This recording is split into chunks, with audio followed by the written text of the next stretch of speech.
Alors le savoir-faire sénégalais, je pense qu'en termes de matières premières déjà, je vais commencer par ça, on est bien servi. Tout ce qui est tissu, garniture, fourniture de couture, tout est à portée de main.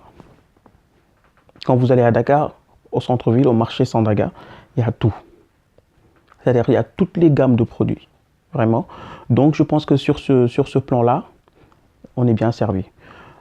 Secondo, en termes de personnel qualifié, on a d'excellents tailleurs, d'excellents ouvriers, c'est-à-dire des gens qui font des choses extraordinaires.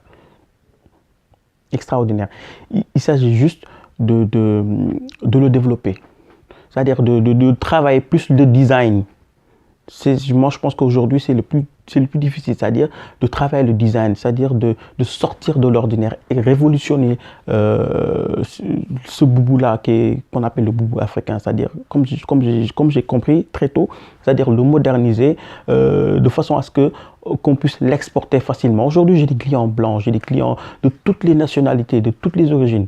Parce que justement, c'est quelque chose adapté vraiment à toutes les occasions, à tous les climats. Parce que, par exemple, pour les tenues que je vends en Europe, c'est-à-dire, on trouve aujourd'hui de la pure laine à Dakar. Chez les Libanais, on trouve de la pure laine. Et c'est un tissu qu'on peut utiliser pour faire un boubou. J'en ai fait plusieurs fois et que j'ai vendu au Canada, ici en France, en Belgique, un peu partout.